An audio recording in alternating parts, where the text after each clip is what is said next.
loc lobo ngo matika training team enemy and no mano Uganda Ocako kayenyo loc me kelu gere loch kem in Uganda mono after Benedicto Kiwanuka mano beru prime minister me Uganda ochero kere Tanganyika, which is now Tanzania. Kirma eno dugu aki Tanganyika waini, you know what, Uganda umiero gen bene gunung loch kem. By the way, East Africa ke gere Tanzania beru ngom machiel ulobo machiel menu loch kem. But Benedicto Kiwanuka uti mutin mabe to algera gen ki wen Apollo Milton Obore, but this one specifically kawati look about loch kem in Uganda or independence. Then Apollo look about Apollo Milton Obore, and they forget about a gentleman called Benedicto Kiwanuka, and by then Obere no president pa Democratic Party latera pa DP. I think in Jomoro no. Yeah. Yes, because again loch kem was solely something more boreal kelo. And to perception mano tin ni Kilma Benedicto uchero kwere ikwero independence pa lobo Tanzania no keloni Tanganyika ofut peke lwa Tanzania uchero nero kitma gen giti kwere kitma gen gi kwero kwere kitma ki beru celebrating kana o inspiring and we ma eno dugu gang uchako that kind of conversation amero wachi kakiti wani the father of independence atamani it can't be Obore. Yeah, no, it is not him. Actually, that is now kamajini kienjomo ambana ruin because I had the mentality ni it was strict Obore ngomote me angeme ni Oboro berotie kidonka vio mobole mengolubiri ni but don't kichero and became the first 1966 yes and then finally became crisis and then he finally became now Jomati Kenyo, most of the time they don't talk about them. They don't talk about the Kabaka.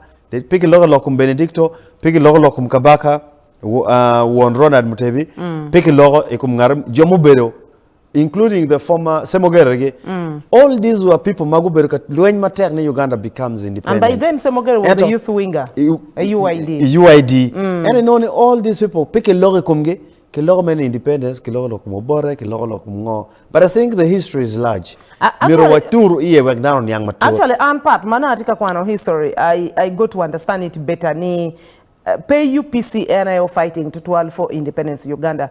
The first political party more fighting for independence may Uganda be the Democratic Party. Mono under the leadership again Benedicto Kiwanuka.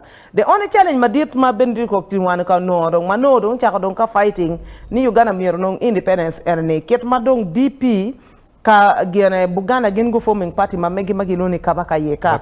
Yes. So Kabaka Yeka gengo team alliance kingo ki UPC.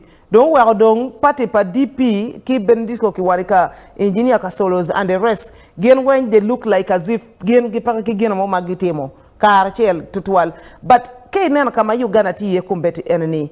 Kay waji ni kangarmo wani now think about Jo magin gulu wenye pi Uganda to go forward. Do you think ni kumbeti and the Benedicto Kiwanuka kamati ye may he so rest in eternal peace? Unfortunately, kinero Benedicto pebe wangio kwa Benedicto kama kinere he was killed during the Min's regime as the first Chief Justice me Uganda. Chunye yomadi damene kama Uganda tiye kumbeti? Ingeyo koko ketuma law kwa exchange in fraction, breakaways, fights, neck, timachonya. All through the regimes mapapata kono lakama bay kono lakakening jima kumano berutie. Now jomulu wenye pelo mamego eni kumeli magetieni. Some of them are not happy. Definitely. Wa families mamego tie jomo kena futika yinyi wakako togi wakumbeli mwati lagoni. There's this famous guy me DP makito penye chaweni ngao nero ngari picking e wakumbeti.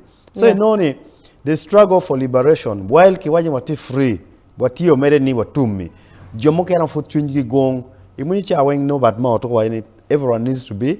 People need to heal. We need people need to reconcile. Why? Because the wounds madano cha kwewe 60 kuja. Wakumberi futie.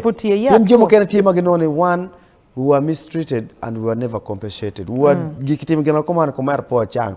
Eto gini one wachi chala one anyway. Logo me keleni ni po iwidano. But we can't really take it off reality. It's a reality. Because niramo po yo gana danamo section pa LUDP members magi aki masaka sub-region. Magien go beroka waini gen chalo gen chungi pe yom tutwal. Latin mameki wa kumbeti pe kingeo kam nga mun kinero yes during a men's regime ento kinero nini komenti ka kwene watin pe jeme enne wengeo ko and beneke ne benefit mo madida maginguno para chalo. First of all, the guy was the Chief Justice, Prime Minister Bene, maybe the Chief Justice, then Apollo Minton and Bote came in there. So a lot of things. Monaco law about reconciliation. Indeed, Uganda is bleeding.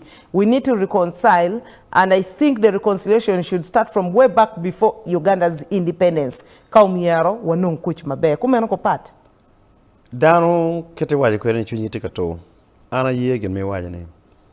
Ento kumbeti madong tie beri chalo wangvo mado kutte o kara chel o ya ngara chel dan way neno ka way nong beri kore when is our time ngara chel tikla kurchuny mani it is either our time or we have to revenge now la kurchuny erne kirika wano beri wa nyer wa cha pinyati mabe Uganda is secure, Uganda is safe atamane ngara wachini sometimes you might think you're safe at nobody we bomb pm no ngara chel pinge tikata mongo miro timongo obotimo kining onyobo beru kining so in the long run waloko kong ket malo wati kwere jemo go matime chal reconciliation ngini let's do it wek dano chang dano nong ni chang wek go ben mabe.